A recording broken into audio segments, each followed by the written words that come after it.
ভাইয়া এই গাড়ির ড্রাইভারটাকে একটু ডেকে দিন তো। আরে কে আপনি? আপনার ড্রাইভারকে ডেকে দিতে হবে।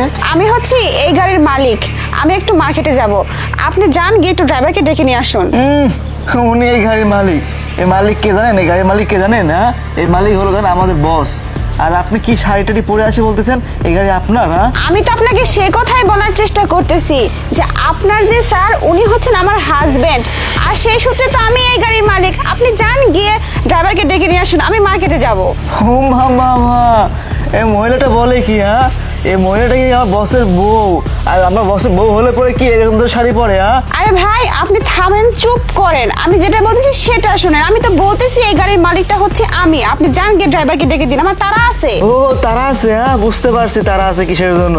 আমি এখন ড্রাইভারকে ডাকতে যাব, আর এর মধ্যে তুমি গাড়ি খান নিয়ে পালা যাবে, তাই তো? শোনা, না না না, তা হবে না। দেখুন আপনি কিন্তু অনেকক্ষণ থেকে আজে বাজে কথা বলতেছেন, একটু মুখটা সামলে কথা বলুন, বুঝতে পারছেন? আমি কেন আমার নিজের গাড়ি নিয়ে পালিয়ে যাব বলুন? আসছে ওনার গাড়ি বলতে।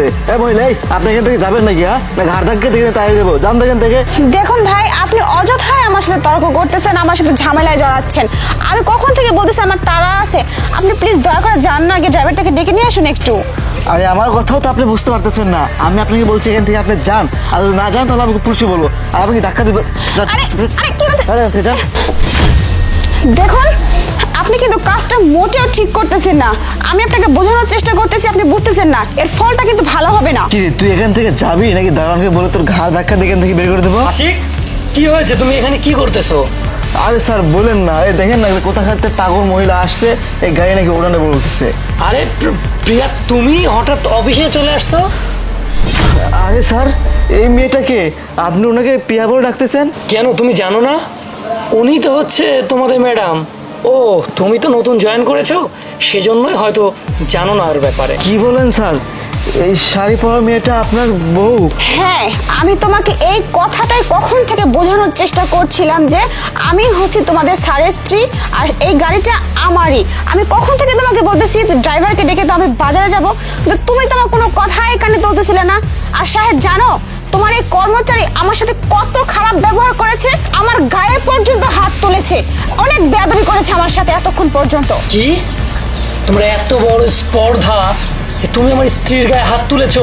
স্যার আসলে আমি বুঝতে পারি নাই যে এই মেয়েটা আপনার বউ, আর যদি জানতাম তাহলে আমি এরকম খারাপ রুট ব্যবহার করতাম না। তার মানে তুমি কি বলতে চাচ্ছ, উনি যদি আমার স্ত্রী না হয়ে অন্য কেউ হতো, তার সঙ্গে তুমি এ ধরনের বাজে ব্যবহার করতে? আমার অফিস থেকে কি এই শিক্ষা দেওয়া হয়েছে যে কারোর সঙ্গে বাজে ব্যবহার করো? আর কি হয়েছে, শাড়ি পরেছে তো কি হয়েছে?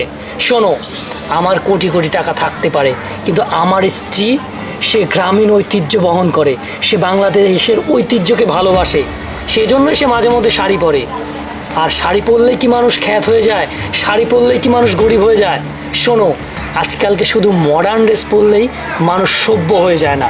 সভ্যতা মানুষের পোশাকে লেখা থাকে না, সভ্যতা লেখা থাকে মানুষের ব্যবহারে।